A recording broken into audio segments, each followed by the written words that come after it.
Appreciate you hitting the button. Welcome to the How to Hustle podcast with Hype. This is episode 145. You follow me on Instagram and Twitter at I am Hype. That's HYMPE. It's Hype. It's not hype. I'm not geeked up. Very special guest in the building. We brought the nigga right back for you. This is how special he was the last time. He might be back next week. Reintroduce yourself to the audience. New listeners every day, B. What's what's going on, people? It's Tone, aka Tone the Promoter here. Copy that. Tone put something out there in the last episode that he was on, which was 143, available still. You go back, 5 stars only. Leave your reviews. Let us know what you thought. Um, we only accept 5, not 4 stars though. But Tone said something in the get to know segment that sparked something for me. I've been working on this one and trying to make this one happen, scheduling conflicts and all of that. Things work out when they work out. Autism is something that I wanted to shine a light on. A lot of parents deal with autistic children. I haven't myself personally, but if you ever run into me, I got the joint on my arm. That's my niece. So I know like how them situations are. I know that there's a topic that we could tackle because a lot of people can relate to this. Tone threw that out there, and I told him you put a pin in that, and we're gonna pull that pin. This is the poll. Tone, you said your son was 12. Talk to us about talk to us about the struggle of dealing with the struggle dealing with your son. Because you said he was nonverbal till he was like 10, I believe you said, correct? Yeah, yeah. People can hear So, you on the audio if you're nodding, Tone. I'm sorry. Say this again. I said people can't hear you nodding on the audio, Tone. Right. All right. So, So go ahead though. You all right. So lay that out for us. Go ahead. at the age at the all right. So my son, for one, he started walking at a like a late age. Like he started walking at like 1. You know what I mean? Taking them steps at the age of 1. So then when he does that, once he gets a little bit older, one thing with kids that we all deal with as they little, putting things in their mouth. You know what I mean? So you have to teach them obviously not to do that. But he was just getting obviously to that age where we was telling him not to do it, but he just kept doing it. Like it was just like it was something that I guess he just couldn't grasp at the time. Like I ain't supposed to do this. Like you know what I mean? So we had to really watch him. We'll keep a close eye on him. And then it was just as if like once he was like 2 years old, and once you give a kid blocks, they normally stack the blocks, or you give them some paper, maybe they might try to scribble, write a name, or just emulate things that when kids get older, that's what they would do. And like again, I just go back to it. He just wanted to put everything in his mouth, and then one thing is just he just wasn't talking. Just wasn't saying dad, wasn't saying mama, yeah, nothing. He was giving us nothing. He wouldn't even really like too much make noise, but it was just nothing. Like I know at the beginning, me and his mom had kind of thought like maybe he was deaf. You know what I mean? Because he wasn't Couldn't hear no talking. sound, so he wasn't giving none of that feedback. Yeah. Yeah, yeah, right. Um, so what we did was we took him to like a hearing doctor. You know what I mean? Just to see if he was deaf, and they set us in a room and had 4 speakers on on each corner of the wall, and they would say his name. He wasn't really too fond, maybe I guess you could say, of his name. So when they called his name, that wasn't really working. But one thing that he loves when he was a kid and to this day is Barney. So if you put Barney on, you know what I mean. If we like had his phone that he has, and we play Barney somewhere in another room, he's coming in that room, to get that phone to hear Barney. So we know he could hear. So then it's just like, all right, so what's the next step? And then he's like, all right, so well, maybe we just want to have like a therapist, like a doctor that evaluates children to sit with him. And it's just to evaluate them, have them in a room with kids, toys and blocks, books and things like that. And then, just from her assumption, it's not assumption, but her observation of him, that was when it was just like diagnosed, like, okay, he could be on a spectrum. And, you know what I mean? And then they diagnosed him with autism. And, the one thing that I remember at the beginning was that they told us, okay, How was that Let me jump in right here. How old was he when he got diagnosed? when he No, I said when how he old got was he when he got diagnosed? You said diagnosed? he was like, Yes. I want to say 2, maybe almost 3. All right. So one, I commend y'all for this is the part that we this is the one of the problems that we have with these situations is People are sitting there yelling at that baby for years, not wanting to admit that there could be a problem. Our problem is we all be thinking that we're special and it can't happen to me, it can't happen to mine, that's Right. my son, Yup. or that's my Yup. daughter. So that ain't never what this is. He just don't want to listen, or he just bad, or she just bad. And I commend Mm-hmm. y'all for saying something ain't right here. Let's try to do something about it instead of just banging your heads against the wall, just assuming that y'all got to be special and that you didn't have a, you couldn't have had an issue because it's your baby. So salute to Right. y'all for that. Again, that goes back to the episode that we just did about saying those things out loud. Let's not just gloss over that because plenty of people will wait 10, 12 years and say, all right, now something got to be wrong because Mm-hmm. it's 10 years later when you was in denial all that damn Right. Right. Right. Then it's like you way behind the eight ball. At that point in life. You know what I mean? Or trying to get them, up to speed with things. You know what I mean? Yeah. time. All right, so yeah, now you were saying after they took him into the doctor and he's interacting with the kids and the books and all of that. Now go ahead and lead us there. Right. So, like I said, then they diagnosed him with autism, and then, of course, we went home, and I'm sorry, the doctor told us that every case of autism could be different. You know what I mean? Some kids do certain things. The nonverbal they do. A lot tend to do start talking. Some don't. So it was just like, because we had all those questions like, will he ever talk? Will he ever be able to understand?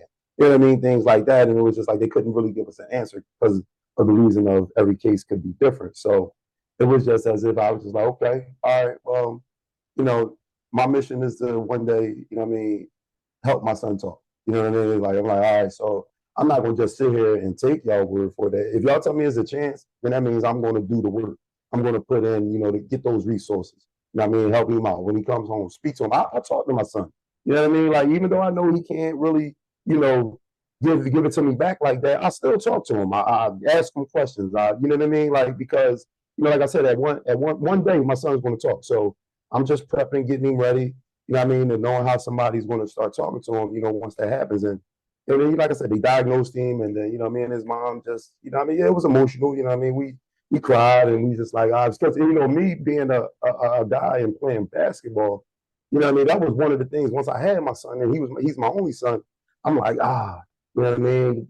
Ball court, we on the ball court, and raise him up, do this and do that. But God said, no, I got another plan for you and your son. You know what I mean? Maybe he put it in my lap to be an advocate for, you know what I mean, autism and then how to deal with it because of my son's case being so severe with him not being able to talk.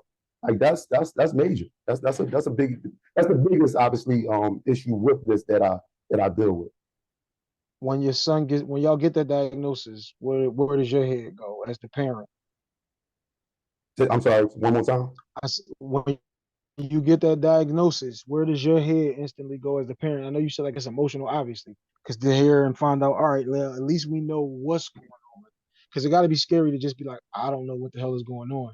Your job, one, when Mm. you have kids, is complete protection, and to know like I can't protect you from this because I don't know what's wrong is a horrible feeling. Uh, so when you first hear that though, where does the parent's mind go? I was just in. I didn't know. You know what I mean? Like, and to be honest with you, of course I heard about. I think I'm gonna say I heard about like autism, but never did I educate myself on it because just to what you said in the opening, if it don't apply to us, you don't really worry about it or you don't really care too much about it. Like and you said, oh, it can't happen to me. So it was just it was the unknown. For me, it was just the unknown of what me and his mom is going to go through with him throughout the duration of his life. You know what I mean? Given what the doctors told us that he may not talk, he may talk. You know what I mean? He needs special, services and things like that. It was all obviously brand new, and it was just the unknown for me at the beginning. You know what I mean? Like man, you know what I mean? They talk like he can't talk. Like man, so how we gonna communicate? How he's gonna tell me if he's sick? How he's gonna tell me if his stomach hurts? Or you know what I mean? Like anything. You know what I mean? Because we do have that issue sometimes where he just start crying. He just start crying. I mean, crying for a while, and it's just he could just be sitting down. And it's just like I don't know, he can't tell me, oh, dad, my stomach hurt, or you know what I mean. So it's just like you got to kind of gauge it. You got to, like I said, that's why I talk to him.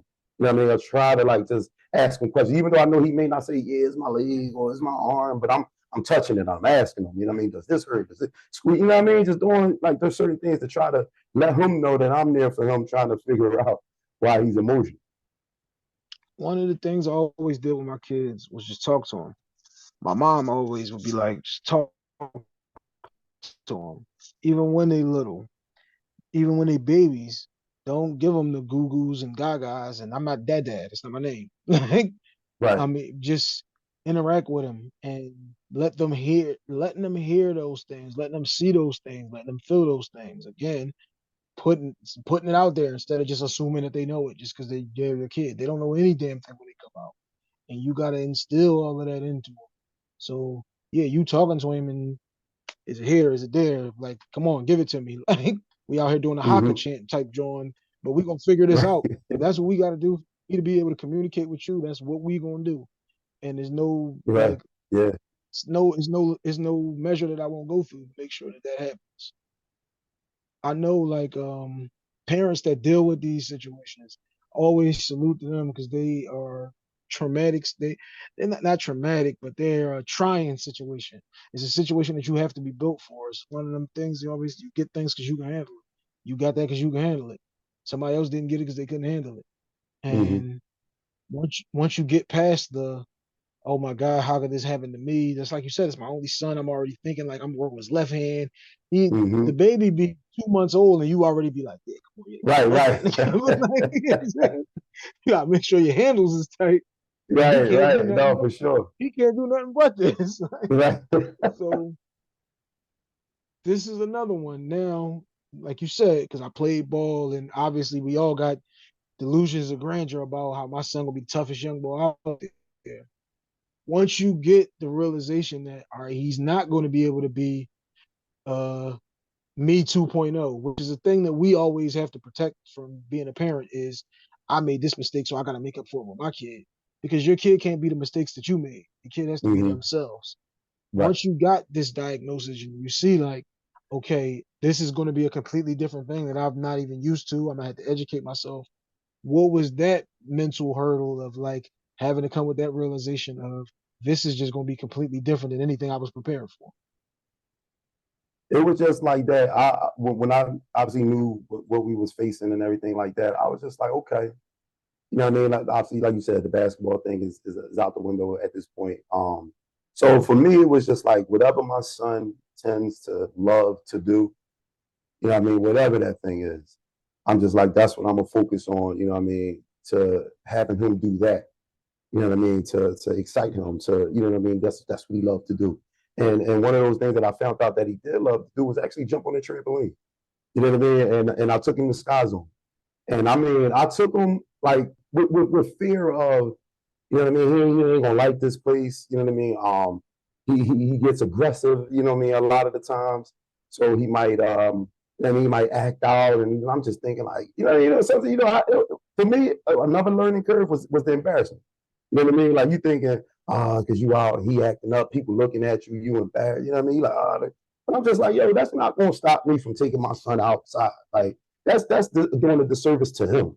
You know what I mean? I'm That's the keeping him sheltered insecurities of because I'm worrying everybody about else. right what You everybody you else worrying thinking. about the Like that's my insecurities son. of I don't somebody else and not prioritizing your own son. Copy. Yeah.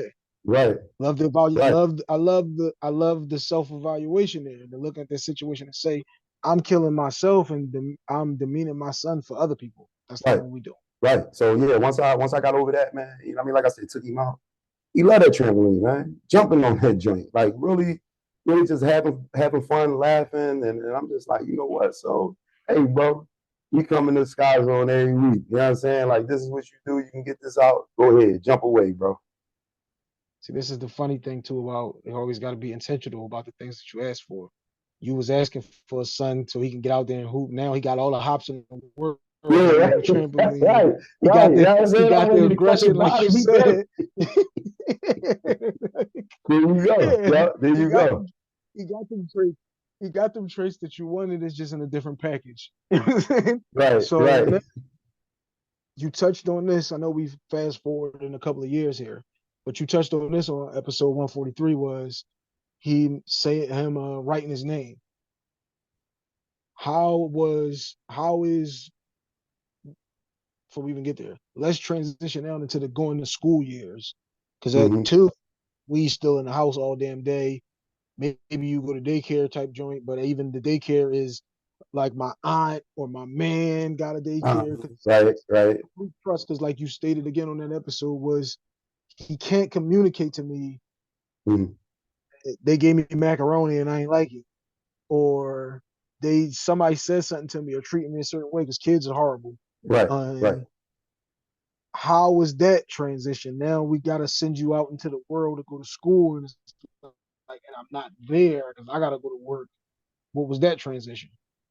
It was hard, man. It was hard, very hard, because I didn't want to, you know what I mean? I knew he had to go to school, obviously, you know what I mean, to get some learning, some helping, you know what I mean, to help him, progress in life. And I had countless amount of conversations with his mom, like, yo, you know, just I'm telling you, one thing for me, man, it was that he couldn't talk. So I'm just like, yo, I don't know if I want to do this, man, because if they go to this school, and like I said, my son, he has a little aggression issue. So sometimes he might, you know what I mean, he might grab somebody or something like that. You know, if he don't just do it unintentionally, something has to spark him.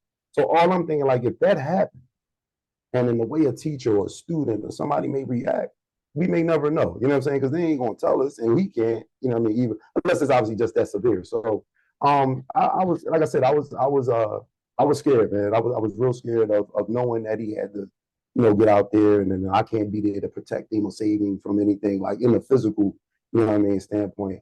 So that was tough, but and another thing, obviously, because he's a the daddy's boy, you know what I'm saying? Boys is glued to my hip. Anytime I'm pulling up, I could just be coming past the crib because his mom sell like they sell cakes and food and stuff like that. So I might pull up and get a little platter.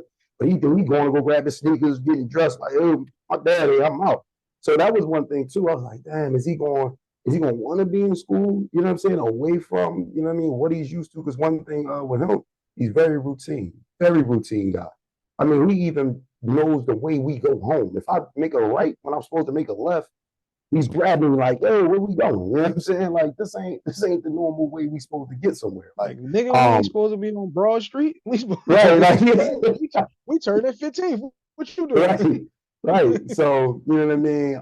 Like I said, breaking that routine of him being home, going out into the school world, I was worried. But I mean, he's going to the seventh grade, next school year, and he loves it, man. He loves it. He goes. I mean, he has his days, but he loves it, man. All right, so now, uh, like you said, now 12 years old, and as 12-year-old, we was both 12, so you know what 12 is Mm-hmm. like. Kids get a little, this one's starting to develop, that one ain't. So now Mm-hmm. you got those type of situations. And now, like you say, still like not being able to verbalize things, can't being able to communicate those things that are going on in the classroom and in the school. That creates a whole different fear and a whole different hurdle to try to jump over. But like you said, he was able to get his name down. Yeah.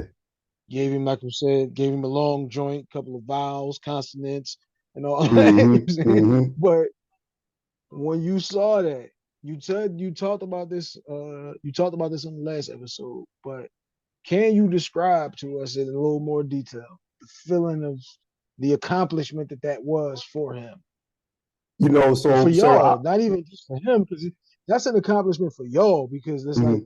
we got to work on this and we putting in this work. It's not Right. just him. This is a win for you and for his mom also. Right. So it be things that he'll come home and do that we didn't even know he can do. You know what I mean? And case in point was the ABCs, just ABCs. I'm gonna just start there, like with the ABCs. I think one of his like his aides walked him to the car because I pick him up every day from school, walked him to the car. And they give me a little, obviously update of everything that happened throughout the day. If he had a good day, if he had a little, episode, they let me know all that. And one day, this one particular day, they was just came to me. It was just like, Anthony does very well with his ABCs. When y'all home, if y'all want to, just work on it because he seems to really be getting it. So I'm looking, I'm like, what? He knows ABCs, and like he know them by seeing them.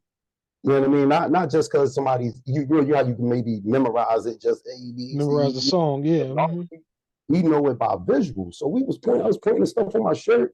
He would say the letter, and I was like, what? Like, I mean, this is me one day picking him up from school. Like, I didn't even know he knew this. So I went and told his mom, I'm like, yo, do you know he, da, da, da? She was like, what, for real? I was like, yeah. He was telling me he, doing very well in class. He doing this and that, da, da. So then she's trying to get him to say the ABCs. And obviously the first letter in the alphabet is A, but then also Anthony starts with A. And then she said when she was about to go to B, he says N. So she like, N. Like that's not after, A. Then he says T, H, O. So she was like, wait, he's spelling his name. And so she like decides to like tell him to start over because she was like, I didn't get it. Like I wanted to tape it, you know what I mean? And she got him to do it, hit the voice clip, taping, you know what I mean, sent that to me, man. And I was just like, wow, man. Like, I think some people, man, in life and just in life in general, man, they tell you something and you just believe it. You know what I mean? Whatever that thing could be. You may not ever, you know what I mean? People go paralyzed, you ain't gonna walk again, or you ain't gonna do this, you ain't gonna do that. But if you believe that, I really, really believe that could be. You know what I mean? And I'm not saying every situation changes, but if you believe, you know what I'm saying? If you really believe and you work at that thing, man, I think a situation can change. And never thought my son would be able to would do this because that's what the doctors told me at first. You know what I mean? But then now I'm seeing that this dude is really getting it. He's, you know what I mean? He's alert, he's attentive, he wants to learn and he wants to get better.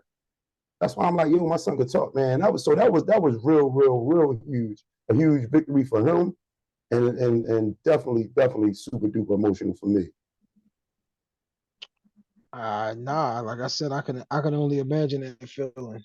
Um, to know, like you said, they tell you my uncle in 1950 something got part of his brain Mm, cut out because he had meningitis, and they told my grandma like he probably wouldn't live to be like 8, 9 or something like that. Uncle's 70 something. mm, So mm. just because they tell See? you these things don't mean like Mm, that's what it is. right. Faith is a very strong thing in those situations. Uh, I tell people all the time, I'm Muslim, but that's what works for me. And Mm-hmm. I don't know how as long I'd rather you believe in something than you just think that the clouds is it or whatever it Right, is that right, right. people that have some far off thoughts. But faith based in those type of situations will keep you grounded, will keep you able to go on because like it's the hearing those things when your son is a 2 year old, that has to be hard. Yeah. Hearing those things when they 5 or they 6 and they're still in us, they so small still, and it's like I can't protect you from that. And as a dad, knowing that there's something out there that you can't protect your child from, it has to Mm-hmm. just suck. Like Right. even if Yeah. it's the first time they get a cold and you like, oh my God, my baby Right. is sneezing. Like, you know what I'm saying? Right. Like, Right. Eyes damn, all puffy let and they me, just out of it. yeah, like, Yeah. or they teething and they Mm, like any of those situations when they first get them and you be like, damn, and I can't do nothing. I'm helpless in this situation. It sucks. right. But Right. before we wrap up this episode, because like I said, this is just part one. We're gonna get several different parents to give us their uh damn, it is raining. To give us their different testimonies in the way that their situation has been for them, because all of them ain't a cookie cutter situation. These slices of this cake is all coming out different. Right. Um, any advice that you would give to a parent who is seeing some things? Because again, you don't want to feel like it can't happen to me because it can. Mm-hmm. But any advice that you want to give, any warning signs that you want to give out to whoever's listening. Main advice I would give to anybody that's listening with the same issue is just obviously you love your kids. Don't lose hope. You know what I mean? Don't think that your kid is any different from anybody else. Obviously love on them even the more. You know what I mean? Because I've been told, man, that there's fathers out here that run away from situations like this. You know what I mean? That don't stay in the fold because their kid may have a disability. Like I said on the last episode when you asked me who's my biggest influence, and it's my dad, man, because like I said, I grew up with him. He raised me. He was here until I left for college. So one thing he taught me, man, was family. And I don't care what situation or what disability or whatever my kids is going through or in, I'm going to be there for them regardless, to the very end because I love them that much. So, but again, like I said, any parent that's going through this, you're struggling. Listen, you know what I mean? Everybody's situation could be worse or is worse. You know what I mean? Than your current situation. Some some people have it worse than others, man. But just stick in there, stay, believe. Like we said, faith is very big, and never give up. Never give up. Copy that. All right, y'all. Tone, I appreciate you coming on. We don't even going to do no crazy outro situation with this one because this isn't really the time and place for none of that. Mm, Me and Tone though will be on the sharing the stage for the Pod Link live show, August the 4th. Hit the link in our bio, get those tickets now. Tone, I appreciate yes. you coming back on, bro. I That was appreciate you for episode having me, one. man. Thank you. Thank you. No, that's episode 145, y'all. This is just part one. Somewhere down the road, we will have part two. We are